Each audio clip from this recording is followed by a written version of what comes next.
Un mois après sa participation au sommet de la CEMAC, Christine Lagarde a séjourné 2 jours à Bangui, première étape d'une tournée africaine qui l'amènera aussi en Ouganda et à l'île Maurice.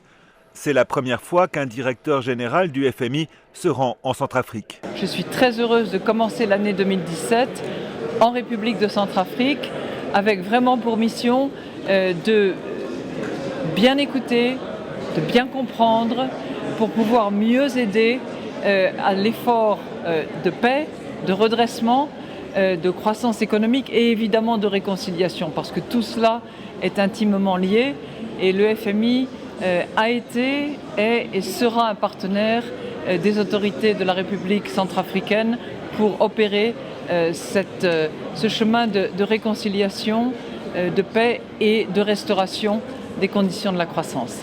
Mardi après-midi, Christine Lagarde a rencontré le gouvernement et le président Touadéra avant de tenir une conférence de presse. Le Fonds monétaire n'est pas seulement cette institution austère et rigoureuse. Bien sûr que les grands équilibres macroéconomiques doivent être rétablis. Bien sûr que l'autorité de l'État en matière fiscale, en matière budgétaire, doit être exercée dans la plénitude de ses fonctions et dans le respect du rétablissement des grands équilibres. Mais il nous appartient aussi, ensemble, de veiller à ce que ces programmes bénéficient à la population de la République centrafricaine. Selon le FMI, la croissance économique de la Centrafrique est moins forte que prévu, mais l'organisation reconnaît qu'un certain nombre d'indicateurs sont positifs, notamment en termes de réformes.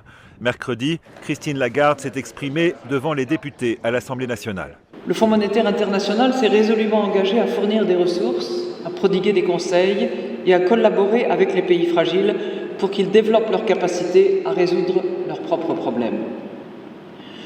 Nous pouvons ainsi venir en aide à la République centrafricaine. Nous l'avons fait dans d'autres circonstances. Nous l'avons fait avec le Rwanda, nous l'avons fait avec le Libéria, nous l'avons fait avec le Mozambique. Autant d'exemples de pays qui, eux aussi, sont passés par des phases de grande fragilité, très souvent post-conflit interne, et qui ont retrouvé le chemin du développement et de la réconciliation. C'est un long chemin, mais c'est un chemin sur lequel nous les avons accompagnés et nous sommes prêts à accompagner la RCA. À l'occasion d'une table ronde à l'université de Bangui, Christine Lagarde a souligné l'importance des nouvelles technologies. Je sais aujourd'hui qu'une heure d'Internet, ça vaut 1000 francs CFA, grosso modo, que c'est cher pour certains d'entre vous.